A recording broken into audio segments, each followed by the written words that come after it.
Hey guys, my name's Troy Hoffman. I'm the founder of Simplurus and the founder of Balancegenics and an executive mentor. What we do every week here is we're creating these things called Fireside Chats. We basically transform this entire space into a studio every week. 4, 3. In the house today we've got Walt Tomolina. Today in the studio we have Ty Cannon. He's also one of the top anti-aging doctors in the country and probably even in the world. And what I want you to see is the opportunity to be exposed to all these different entrepreneurs, all these different people that can share their wisdom and insights, because one idea can change your life today. They want to be part of the outcome, but they don't necessarily want to be part of the process because it's scary. And if they hear you say collision and they're afraid of conflict, I got to go to the restroom. I'm out of here. I'm out of here. Yes, they've done that. I realized there's over 27 different hormones and hormone metabolites that exert a tremendous effect on your body, your mind, your performance, and whether you live or die. You can actually apply something to that. Oh, absolutely. And so what happened is I became a student of Steve Jobs. And I'm not an actor, but I can channel people. My channeling is I can see the world through their eyes. And it's an intent way of being present. And so this person said, you just figured out Steve Jobs. So do you see the whoa? The wow. Yes. Yes. And so what you should do if you're hearing this, create an avatar of your market. Yeah. One new concept, one new thing you can take back to your workplace, one new thing you can take back to your company, one new thing you can take back to your family to change the way you think and see and change everything about what you're doing and the actions you're going to take.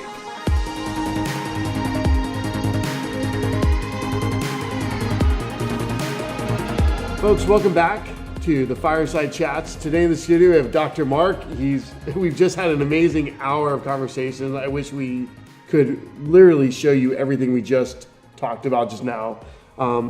He's done stuff all around the world. He's worked with some of the top entrepreneurs, worked in suicide prevention, worked creating a ton of different content. I mean, literally, I'm not even sure where to go with all this right now because you've just done so much. And even just our conversation we just had now, how to pitch things and scientific approaches and connecting with eyes and all the things we were just talking about for the last hour has been amazing, guys, even before we were starting the show right now. And we're going to be showing a lot of this. So to talk about and give a little forward information, here's one book, Get Out of Your Own Way. He's been getting a ton of letters from prisoners and people that he's had their impact. This is in 17 different countries or 17 different languages this book has been produced to. We've got another book that's Just Listen, who's literally all over the world now. That's the top book on listening in the world. This is on listening in the world. The number one book on listening in the world. I got to introduce you to Scott DeLong. He's getting his PhD in trust right now at Chapman. He's a good friend of mine. All about empathetic listening and coaching and building and scaling companies as part of the process and the circle of trust and part of it. I mean, I would love for you guys to, but Dr. Mark also spoken for a lot of EO groups. He's friends with Vern Harnish, speaks all over the place in Russia. He actually has one book that's, I think I get me wrong. One is Talking to Crazy, and the other one is How to Talk to Assholes in Russian. So this book is on how to talk to assholes in Russian, and he's actually has 4 number one bestsellers, like our version of the New York Times bestsellers over there in Russia, basically too. So. Dr. Mark, thank you for being on the show. So let me ask you, who's your audience? Tell me who your audience is. So right now, our audience is going to be people that are entrepreneurs, people interested in health, people interested in personal success who we're targeting, people just want to grow. And we're targeting people that sharing our stories to help other people grow, basically. And the people that we find in our world and actually know or are connected to. And because I feel like one of the biggest things in life is some of us don't know what we just don't know. And that's it. And then I really want to go after helping entrepreneurs, but just people in general. I mean, I've grown so much from learning all that I've learned in all these areas. Not everyone gets exposed to everything. Not all of us get exposed to all these amazing books or speakers. And I've been blessed to grow up I was telling you before, my entire life has been going to, I remember meeting Mark Victor Hansen at 13 at a chiropractic convention in Florida with my dad. And the coolest thing was having Mark, his new wife Crystal, and his grandkids be able to take them paddleboarding and kayaking at our house on the peninsula in Newport 30-something years later, almost, or something like that, almost like 28 years later. You know, and be able to have that connection with someone that's done so much and spoken so much and be mentored by somebody like that, who was mentored by Buckminster Fuller. And Bucky was mentored by Einstein. And you have these lineages of mentorship that occur in life, and you don't get that mentorship, or you don't get that experience, or that it's something that can't be taught. It's going to be caught. And I feel like what we're trying to do is not teach something here, but share something that can be caught from different people, and like their hearts, their stories, what's their passion, what's their purpose, what's their drive, and how does it impact their lives, and how can other people take these things and apply them to their lives. And that's been what we've been basing the show on. And all friends, all people I've known, this is the first day we've ever done where we've actually, I don't really know you personally. Everyone else I've really deeply known who have been on the show so far. So it's been an interesting switch of trying to like actually learn something and then pull out of somebody really quickly their gifting, their talent, and their message to the world, so they can literally impart in a half hour to an hour and a half all that's inside of them that would really transform someone's life massively in massive ways. So that's kind of what we've been doing here. So can I start giving them usable stuff they can use right now out of the gate? Whatever you want. Like I'm just honored to have you. It's awesome that Deborah hooked us up. Oh, thank you. So if you're watching this, you're looking for and listening for something to solve a problem in your life. And maybe the problem is you don't have clarity on, what your vision of success is. Or you have clarity of that, but you don't know how to get there. So I'll give you something that, actually a year ago, I did a one-man show where I toured playing Steve Jobs coming back from the dead. And that's your camera, and you also have the wide angle right there you can use. So the background to it is I was speaking to CEO groups, and I was speaking on Just Listen, and I was getting away with it because I have some stories and, the hostage negotiation trainers. So, I kept their attention, but it was too much heavy lifting. And I said, I don't want to do the heavy lifting anymore. But I like CEOs, but they're very demanding, and they don't like to waste their time. Nobody likes to waste their time, but CEOs and entrepreneurs can't stand it. Sure. So here's how I reverse engineered it. I said, if I could find out the secret of creating gotta have it, gotta buy it, gotta invest there, if I could find the secret for that, where you don't have to sell anyone, you just take sales orders, I think they'd be interested. And I'm very good at deconstructing stuff. So it was interesting, I won't tell you the group, but I got a 4.3 out of 5, which was pretty good given I was selling soft stuff that nobody cares about. But after that, the person said, you're going to speak to all my groups. This organization had about 10 groups. And I said, good, I'm glad, but I'm changing the whole talk. And she said, but you got a 4.3. And I said, trust me on this. And I have a look that, trust me. And she said, okay, but I don't trust easily. So I tried to say, what is it that creates gotta have it? And I came up with this formula. So what creates gotta have it is what you want to trigger in your customer, what you want to trigger in investors, what you want to trigger in anyone that you want them to give you something. It's a 4-step formula. You want to trigger whoa, wow, yes. Whoa, wow, yes. So whoa is, I can't believe what I just saw, read, or heard. So you got to disrupt because everybody's all preoccupied. Wow is, that's astonishing, amazing, unbelievable. That's too good not to use. I see how to use it, sold. So I gave it to her next group. I got all 5s. So she said, you're going to talk to all my groups. And then someone in that group said, you just figured out the secret of Apple and Steve Jobs. I said, what do you mean? He said, have you ever been in line at an Apple store when a new product comes out? Yeah. And they said, they're all thinking, I got to have it. And what they're also thinking is they saw enough to think, oh, wow, yes. And so what happened is I became a student of Steve Jobs. And I'm not an actor, but I can channel people. By channeling is I can see the world through their eyes. And there's a whole backstory to that because I was a suicide specialist for 20 years and none of them killed themselves. And what worked is I was able to listen into them and go into the dark night of the soul and keep them company. Yeah. And I would say, I'm not going to give you any treatments. And you call solutions. that connecting empathetic through empathetic listening. Yeah, and I call it listening into people's eyes. So I'm looking into your eyes. And if I keep doing this, I can actually make the set here and maybe actually get you to focus on me. And it's an intent way of being present. And so this person said, you just figured out Steve Jobs.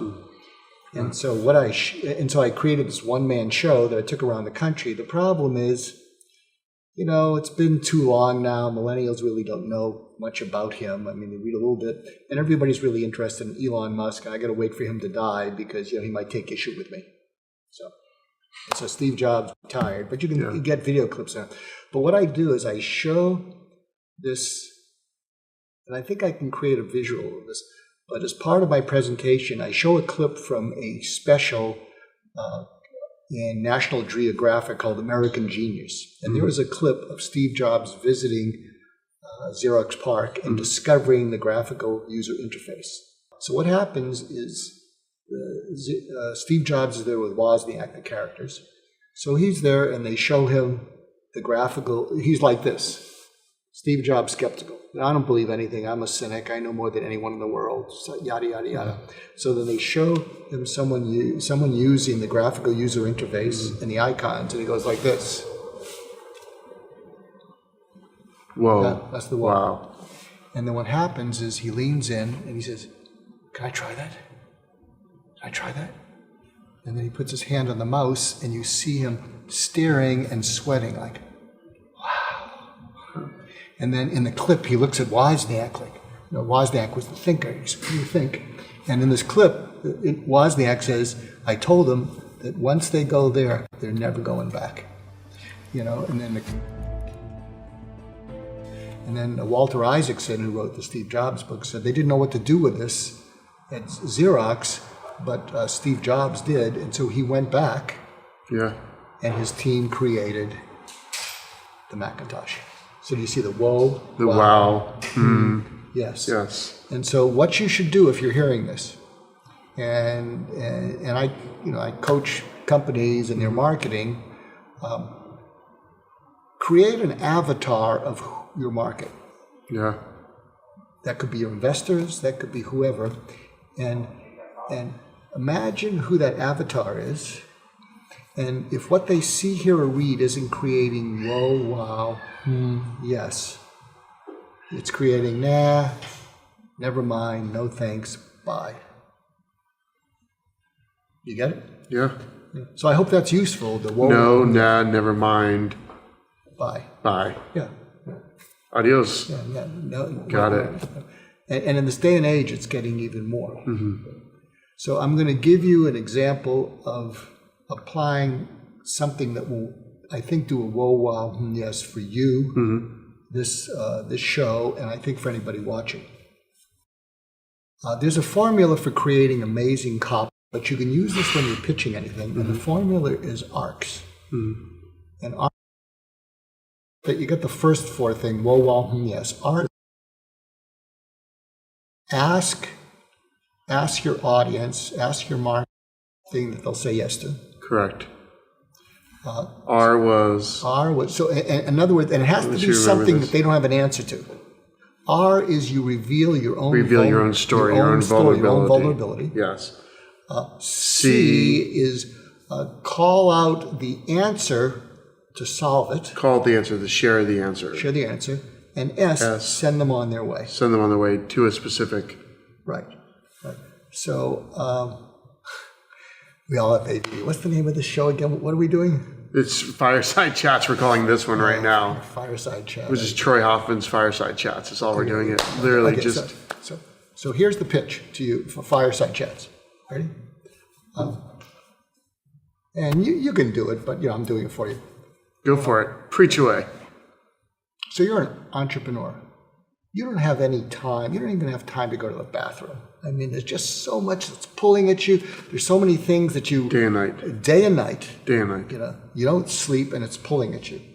And one of the things you hate is you hate to waste your time. Mm-hmm. Ooh, you hate wasting your time. In fact, it brings out a bad part of you, which you have to now, given all this #MeToo, it brings out a nasty side of you you can get in trouble with. So, but you understand where I'm coming from, that you hate to waste your time. Yeah. Oh, yeah. So I hate to waste my time. And it's interesting, as a suicide specialist, I had all the time in the world. Yeah. What was interesting, what worked, is I had time to go where people were when they were suicidal, and I didn't rush them into a treatment that didn't work. And what's happened is, since I've become more enterprising, I've become more like an entrepreneur. Mm-hmm. And I want people to get to the point. Mm-hmm. So, and it's interesting, I still like to see people in their struggles, because my roots are, I can be a very present, empathic listener. But when I switch into the entrepreneurial mode, I'm impatient. By the way, when I played Steve Jobs, I also speak in tangents. You're about to get one. When I used to start as Steve Jobs, the first thing I would do when I come on stage with the turtleneck and the glasses, I'd say, about the asshole thing. I'm Steve Jobs. I'll do that. About the asshole thing. I probably was an asshole before I was kicked out of Apple. Because, when you get $100 million and you're kind of an outlier, you sort of get even with the world. And plus, poor Wozniak, I don't know why he still likes me or loves me, but, a guy walks around with 9 pens and pencils in his pocket. I mean, when someone walks around with that, you got to take them out. I'm sorry. They're just asking for it. So I probably was an asshole. I get kicked out. And when I come back, I'm a little more humble. Yeah. But I focused on making it success. So what you have to say, if you're an entrepreneur, and you don't have the attention span to give to people, and you hurt their feelings, and then HR comes on your back about, we got to smooth this over. What you have to say to your people, if you're an entrepreneur, is and this is what you say, one of the most difficult things for me is to stay focused. Because everything in the world is pulling at my focus. Correct. And everything inside my head is pulling at my focus. And when I played Steve Jobs, I say, I do my best thinking walking around. And since I kind of run this company, I don't like to stay in my office. So if you smile at me and say, hi, Steve, not only am I not going to make eye contact, you're going to be invisible. And I'm not doing it to hurt your feelings. I am doing it to maintain focus. And when I have a problem I haven't solved, my focus is laser-like. And so what you have to say if you're an entrepreneur is you say to people, you make an announcement to everyone, by the way, I got a problem I'm trying to solve. I'm really focused on it. I may not make eye contact with you. It's not to offend you. I don't wake up saying, how can I offend my workforce so they go get poached somewhere else? Correct. But when I wake up and I'm trying to solve something, I am so focused that I push against everything in my life, and you head. I push against everything. So I'm going to make an announcement. I'm going to be focused on trying to solve a problem. If you see me and you say hello and I don't say hello back, it's nothing personal. Please don't take it personally. So I feel like this is huge. This is the almost the number one issue that you're dealing with as an entrepreneur, like the sheer volume of stuff constantly hitting you. You're trying to deal with this one thing. You're trying to get present for this moment with this individual. You're trying to also know that your 757 emails unread right now. There's probably 64 text messages you respond to, 18 voicemails, you got to call back. And then all the list of just piles of projects, books to read, things to get done, copy to write, people to follow up on, quarterly goals to review, financials to review. I mean, the list goes on. And the more companies you add, these 3,000 problems are now 6,000 to 9,000. And you have so much going on that just to try to shut your mind down is almost like trying to say that. And you do upset people because you're not able to be present and then hold this space. And and literally look in their eyes and connect with them and say, okay, this is all I can do. And then you do offend people because you're not calling people back. Like, I feel bad that this guy called earlier is doing a lot of our SEO. I'm like, oh, I'm sorry, I'm not gonna be able to talk till at least after 8 p.m. tonight. We're done recording for the day. And it's just like, you hear his voice just sink. And it's like, you're trying to be present. You're trying to connect with people. And and that's one of the things we kind of start on this journey is like, how do you manage and live this life? And that's what kind of got me in this journey 5-7 years ago, where my mind crashed. I literally call it entrepreneurial PTSD, where I just couldn't mentally function. My adrenals had crashed such to the point I had no energy left, and I literally couldn't even get out of bed almost. And and the doctors, the medical community, at least, let me rephrase that, had diagnosed me with something called Addison's, and there were your adrenals just don't function. It's not firing anymore because you push your body. You're not sleeping. You're grinding, trying to get every little task done. And that kind of set me off on this journey, and kind of why we're even doing this today, is how do you live this crazy life? How do you balance your body, your being, your balance, and your business? And how do you maintain the energy to keep moving forward? And that's even like what we were talking before, is why we started even this company called Balance Genetics, which is now sponsoring this show, because I needed to find a supplement that would help support my adrenals and give me the energy to keep going myself and still maintain the behindness, like jumping from a plane to a conference to trying to write copy for a website to trying to review SEO for the main branch we're building out, the building out this whole SEO system versus understanding deeply Facebook marketing and how to hire people and trying to connect with the consultants. And it's just a lot. It's like, so as you're teaching these, because you've worked with a lot of entrepreneurs now, like how do you do with all that? Literally, what is your perspective of this whole thing that we all deal with? I mean, every leader, it could be a nonprofit, it could be a mom even running a family. I mean, like, there's so many people that's dealing with it. This attention is constantly being attacked and focus being attacked. I mean, with just sheer volume of Facebook, Instagram, LinkedIn, whatever it is, Snapchat, all the apps on all the messaging boards of all the different things. It's just, you're just watching this TV show, and so. Okay, so you got me back to my formula. See, one tangent flows another tangent. Go for it. So I asked a question. Is your life ever like what he's talking about? That's a yes. So is mine. And by the way, because I came from the other side of the tracks, reaching people who were suicidal and being amazingly patient. That's where your career started. I don't like hurting people's feelings, but I know when I'm in my entrepreneurial mindset and there are deadlines, it's not about hurting people's feelings, it's about there's a deadline. And so I'll push, otherwise I'm not going to be successful, but I see the body count. I mean, afterwards I say, you were a little rough. Yeah. And I don't get hostile, but I can be impatient. Yes. So let me, so I'm revealing, remember, ask a question people say yes to. We're revealing this thing. You're asking for the solution. So let me call out to the solution. There's many solutions. I'll give you a couple. One solution is an ounce of being proactive is worth a ton of being reactive and a possible hostile workplace lawsuit. Correct. And so there's something that I've come up with that's in my book, Just Listen, and it's called, and it's also in Talking to Crazy. So Just Listen is how do you open people up? And the two the chapters that people liked most were steering clear of toxic people and how do you go from OF to OK, which is a way to talk yourself down from DEFCON 1 to DEFCON 4 so you don't really make things worse.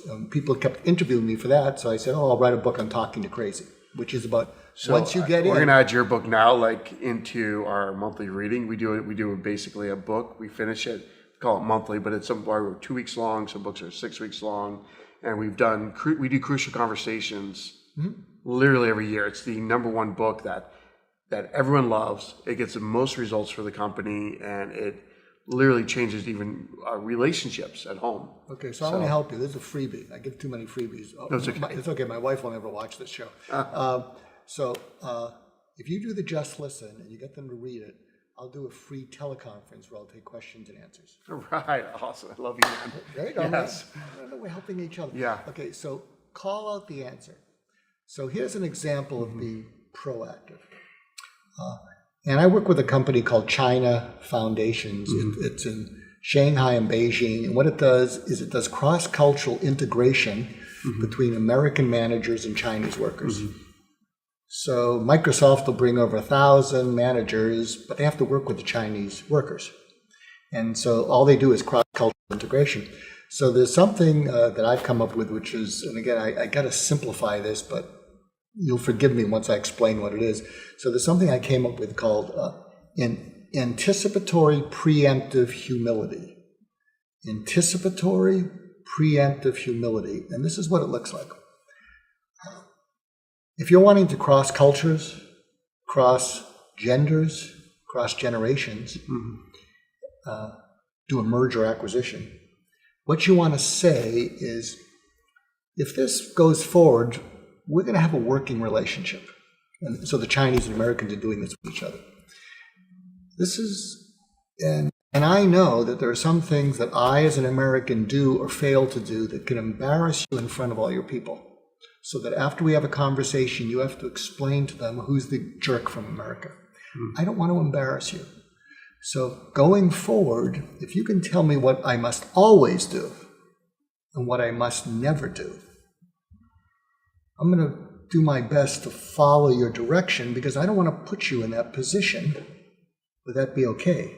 So the fact that you're actually anticipating their discomfort and you want to do something proactive, nobody does that. You want to do that in your company and you're crossing generations. If I'm a baby boomer and I work with a lot of millennials, boy, do they tell me a lot. I'll say, look, if I'm going to work with you, we're going to have a working relationship. I know there's a bunch of things that my generation does or fails to do, in addition to telling you old war stories that nobody wants to hear about.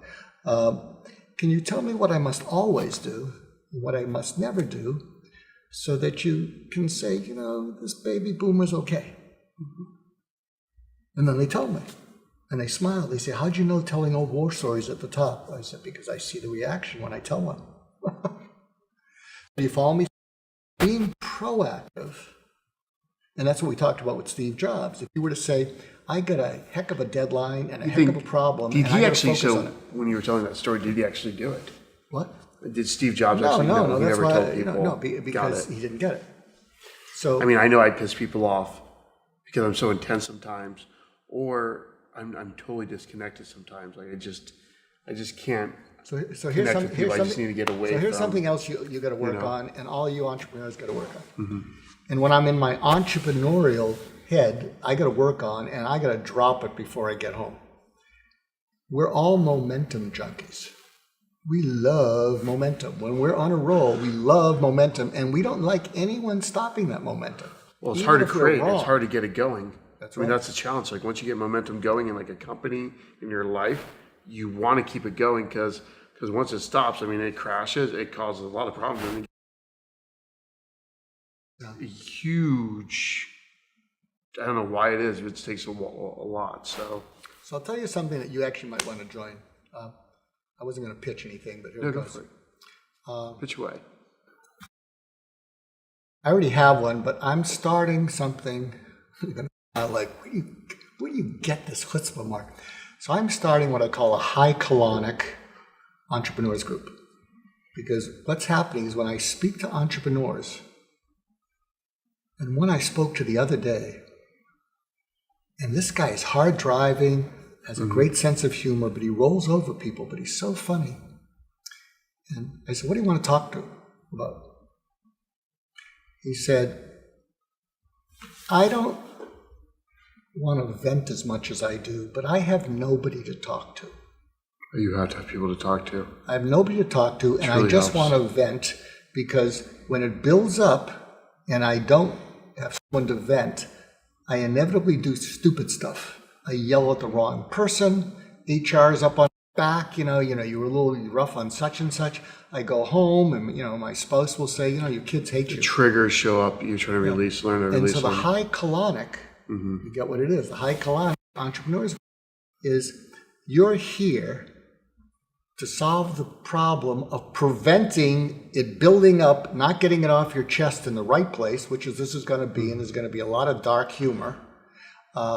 And we might solve some problems, but the main thing is this is going to be a place with your peers where you say things that you wouldn't dare say to anyone. So we do, and we teach here, or some of the things we teach in our programs. One is we use, have you ever studied Byron Katie's stuff? Oh yeah, she's good. So you use a lot of Byron Katie stuff, call it the stack. A full stack is going through all the way, what are the trigger, what sets you off, like either yelling into the phone app or typing in with your fingers or going on the keyboard. So you're getting all the frustration or whatever it is, whatever the feeling. If you're doing a full stack, you do the full turn, like what's the problem, turn it around, where's the revelation on the inside, and by the end of it, you're like, oh, I feel better, whatever the trigger, because you're always getting triggered. You wake up, I mean. Okay, so I'm a street fighter. You know? I'm a street guy. So I teach FBI hostage negotiators, and I'm not an academic. Yeah. So in Just Listen, and if you like this chapter, you love all of Talking Crazy, the OF to OK exercise is when something lousy happens, what you say in your mind is OF, and you know, this is not a nice show, so we'll say it's oh fudge, but you know what I'm talking about. Yeah. And you go oh fudge, and what you're thinking about is, oh, I can't believe, why does this happen? I don't know what I'm gonna do about it. Take a couple breaths, and then go oh shoot. Yeah. You can use another word. Yeah, like even in the stack, it says take a deep breath, 3 deep breaths as you're switching. You're like, So and I love it. Crucial conversations, like all these So different it's things. that all OF, fit. oh shoot. Meaning this is not a bad dream. I got to deal with it. No one else is going to deal with it. And then oh geez. That's Geez. I spelled it Jeez, and I got a lot of Yes. pushback from the wrong community. Correct. So oh geez, meaning okay, I got to handle this. Oh well, I've been here before. I'll do it again. Keep breathing between these. And then you think of what's the first thing I need to do, and you go, okay, do it. Do it sooner than later. And that's the end of the stack, is what action you're going to take in the next 48 hours. What's your insight, what's your revelation, and what action you're going to take. And we teach this to people on a regular basis. I got to show you it when we're done, show you the app.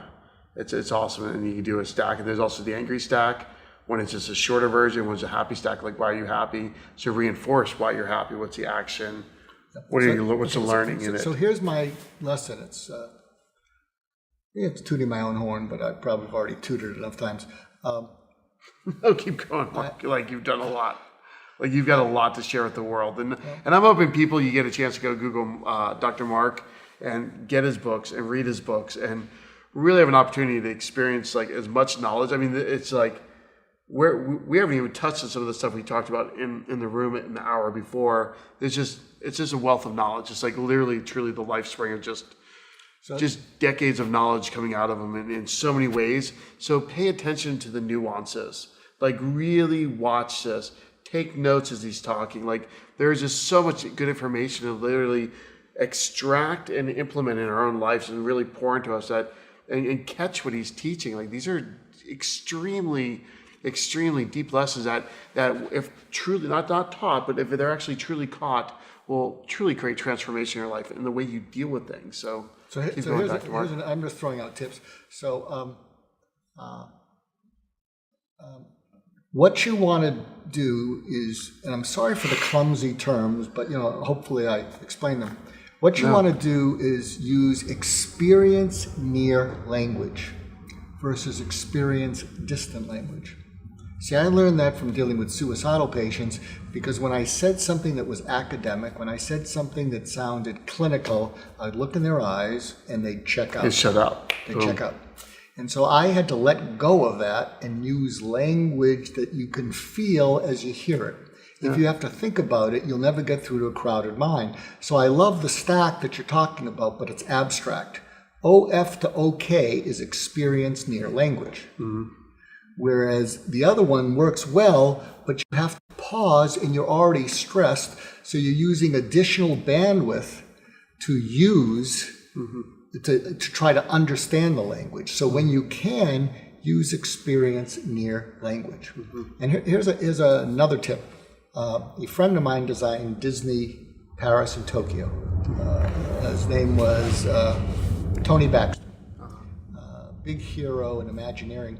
And he gave me the concept. I love Imagineering. My brother and I obsessed. Like, one year my brother brought me this giant book. It's literally that thick and about that tall, of like decades of like illustrations. You read up on Tony Baxter, I love it. and he actually lives probably 5 miles from here. That's awesome. Here's a side, irrelevant story, but you'll say that's pretty neat. So Tony Baxter's like J.K. Rowling, and he's like, he has the wonder of a child. Yeah. And he loved Disneyland because he used to drive there as a kid on his bicycle. So That's pretty awesome. So he goes to Imagineering, he gets the job. Yeah. But for the 50th anniversary, I kid you not, Disneyland, in order to do that, they were pulling down the oak trees that are in front of the castle, because they want to be able to shoot pictures. But anyone who's a Disney aficionado loves those oak trees because Walt planted them. And so they know all about it.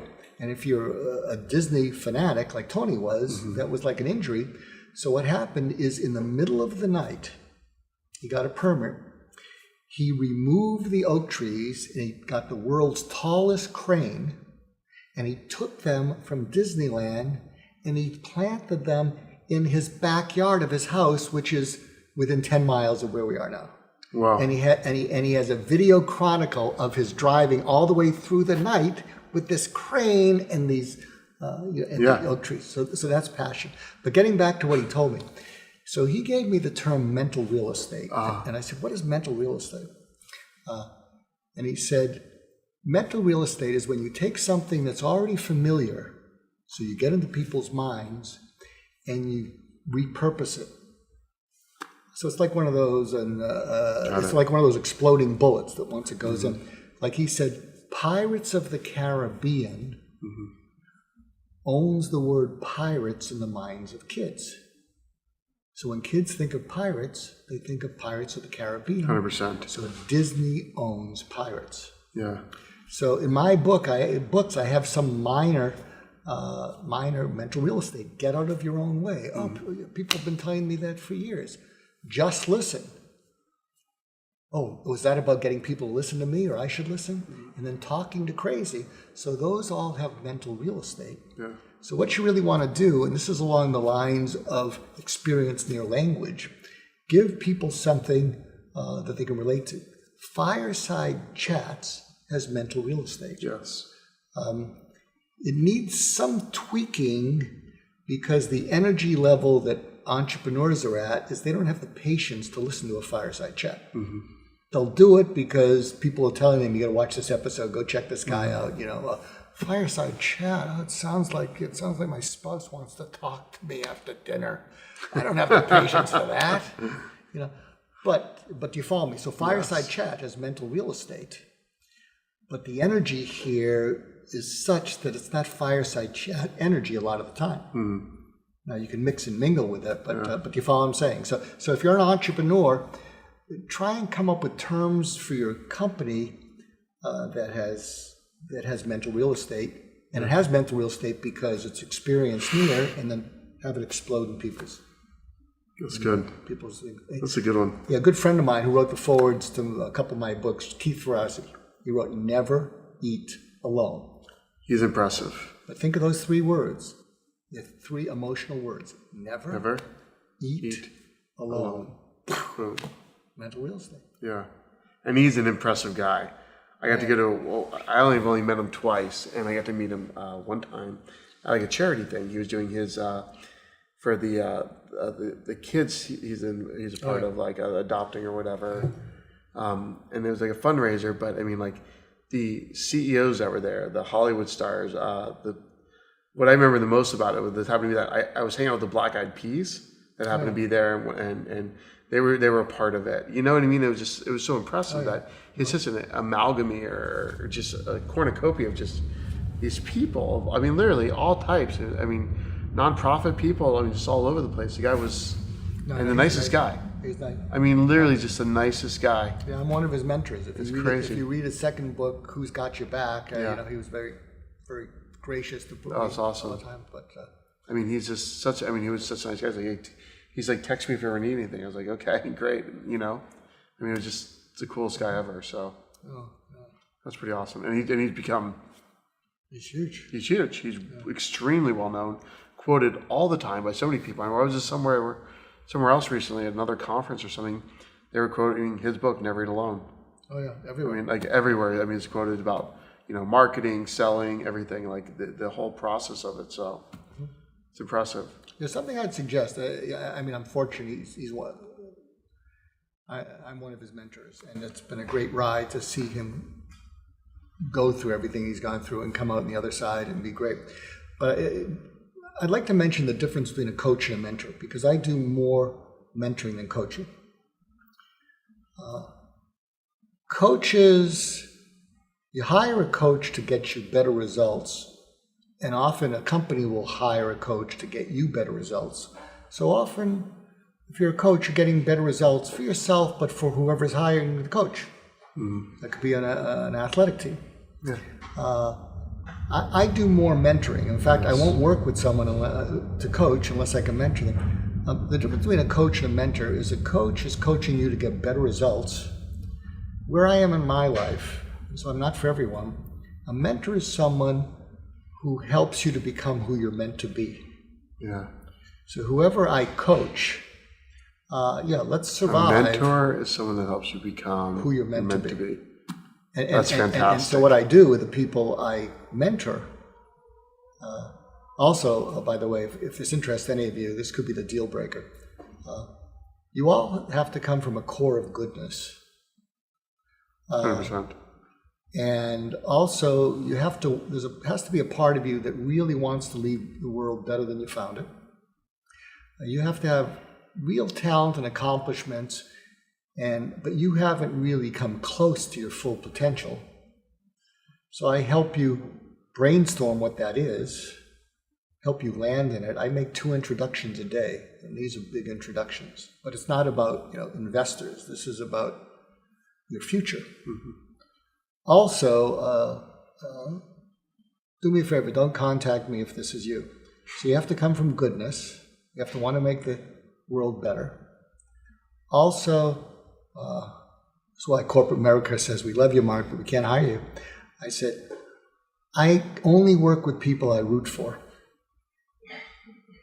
And to root for you, you have to be someone who, like me, I don't like greed, entitlement, pettiness, jealousy. I mean, we all have that, but if it consumes you.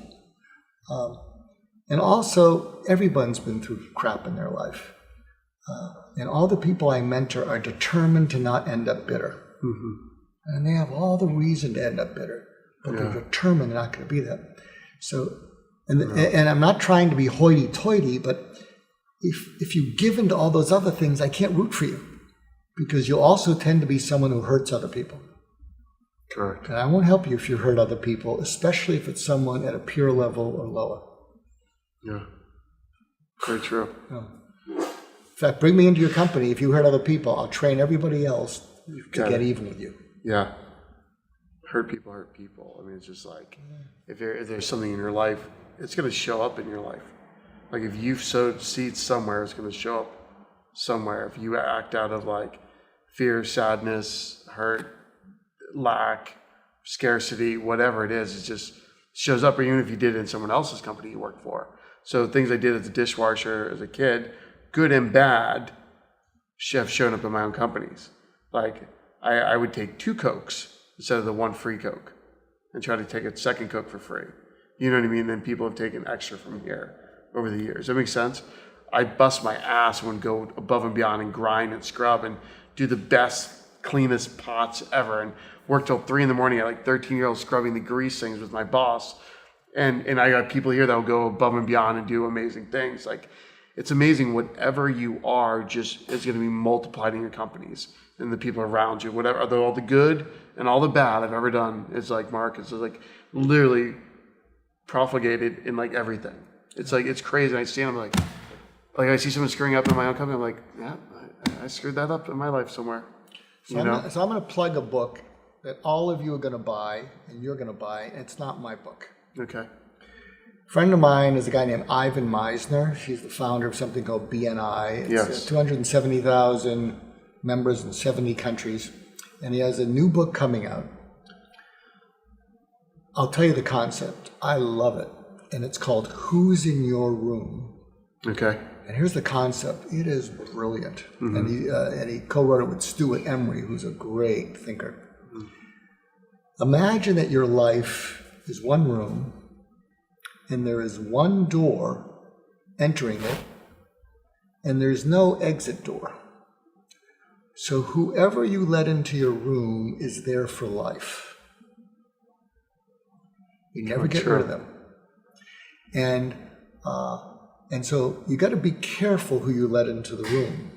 And he talks about the gatekeeper, and the gatekeeper are your values. Like I said, at this stage of my life, I won't let anyone in my room who hurts other people unless it's for me to get them to stop hurting other people. I just won't let them in. And so your values, and initially, granted, you got to make a living. One of my mentors gave me this quote from Lou Wasserman. Lou Wasserman was at MCI, great quote, and it's so true. And if you're listening, Bill Gates, you've lived this. His quote was, first you get on, then you get honest, then you get honors. Yeah. But you got to get on. But while you're getting on, sometimes you let a lot of people into that room. Yeah. And the point that Ivan makes in the book, it's a brilliant book, and he's a great writer, is if you let bad people, even bad people from the past, are in that room now because they're in your head. You know, when you're doing something and you have a little bit of the imposter syndrome, which most of us have, you got in your room all these people that tell you, something bad about you. You're not so good. But a favor you can do for yourself, and I'm not just plugging the book because I plug books. This is a special book. But Who's in Your Room, coming out, go pre-order it. Ivan Meisner. Ivan Meisner. Who's in Your Room? Okay. Cool, huh? Yeah, we'll definitely get that.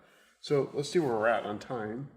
So We're way over. I think we probably have gone way over, but I could do this for literally 5 hours straight. This was just the introduction. I thought this We- is we not sh- even the body of the interview. We should just do an entire day of this and shoot like another 10 hours straight of like content one day. Like if you ever want to let us know, like it'd be super fun. If you ever want to do anything more, produce anything, I think it'd be super fun.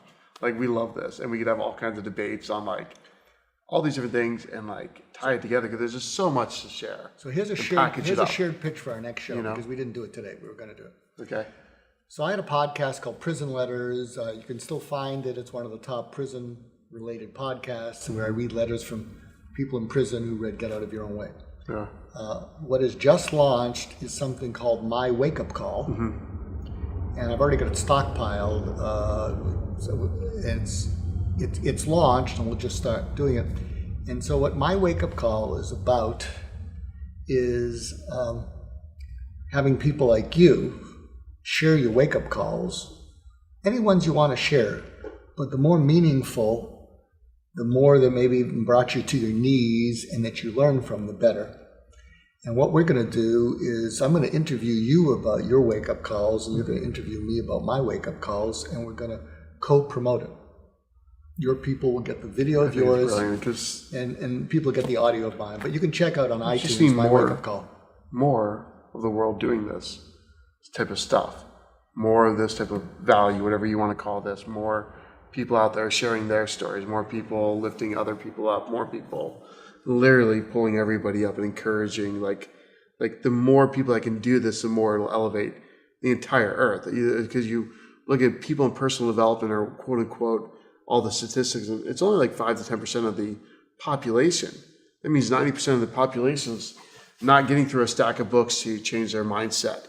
And if you're out there today, like, what are you doing to change your mindset? Through the stack of books, through watching and listening to stuff like this, by sharing and encouraging other people, by even pouring into doing suicide prevention, like whatever it is, like there's only a small percentage, 5 to 10%, and not, so we have 90% more to go. There's massive expansion. More people need to be coaches, mentors, or just literally people just pouring what they know into the next person. If you know one more thing that would help improve someone's life than they do, and you pour that into that life, you're their mentor. You have an opportunity to impact their lives. And I think we need to do more of this. Like, whatever that is, like, yes, we're all in on it. So can I give you a goodbye assignment? However you want to close this out. Okay, so all of you are watching this. Here's the assignment. If you can do this once a day, do it. But once a week, what you're going to do is when you're with some of the invisible people in the world, the TSA people, cashiers, you're going to pause and you're going to look at them and say, what made you smile today? And when I do that, and I do it recently when I've done it with a TSA person. As you're going through TSA, you're like, hey, what made you smile today? You just pause. Now, sometimes they're in a rush, but they'll take a double take. And what will happen is they will think about something that made them smile. They'll re-experience it. And they'll smile. They'll smile, and they'll experience being a person instead of an appliance. And you will experience getting out of your self-absorption. I'm telling you, it's a game changer. When I've done it's a fun game. Oh, it's a great thing. And when I've done it with TSA people, and I did it at a McDonald's the same day, and these women said the same thing. They looked at me, they paused, and they said, "Seeing you, sweetie." Aww. And at the McDonald's, I was drinking my coffee there, and every time the cashier had a break, she kept looking over me and smiling. okay, go back to work. She was ready to give you her number. But it'll change your life because it'll get you out of yourself, and especially those people who are just functions, who are just appliances. It's do it. That's awesome. So what made you smile today, folks? And thank you for watching Fireside Chats today, everybody. Literally, what made you smile? What did you get out of this? Leave your comments below. Please reach out to Mark. How can we help you right now? Is there anything we can share of yours if people can do it for you or follow or buy anything? Or what else can we do for you right now to impact? Okay, so go to markgoulston.com because I've launched and we'll put that link in the markgoulston.com. Go there, and I've launched a webinar, which is a conversation between me and a young man who I mentor, who's a genius, and he gets all the credit. If you like what you see on the website, it just flows. Yeah. And it's a webinar where we have a conversation on the 5 things to unlock you from the inside, from those blocks to your wealth, your success, your happiness. Okay. And it's a free webinar. Also, go to my Twitter page if you want to save some lives. So at Mark Goulston, and you'll see it. I've left a tweet up there. My top tweet is, have you known of someone who's ever killed himself in your community? And it's got 1.7 million impressions, 30,000 engagements, and it's got 1,100 comments, half of which are people just listening to people in their lives who killed themselves. 10% of the people talk about how they've made multiple attempts. And 5% say they're probably going to do it again. And it's not a clinic, it's a community. So I direct people to be compassionate towards each other. And I just, there's no money to be made. It's just people who are alone in hell. And you reach out to them. So if you could go there and go to that, I'd love to expand that particular tweet. Okay. So we'll post that in the links below. Thank you folks for watching. And Mark, thank you so much. Seriously, love you, man. Thank you so much for doing this. Appreciate it. So have a great day, everybody. Thank you for watching. Woo!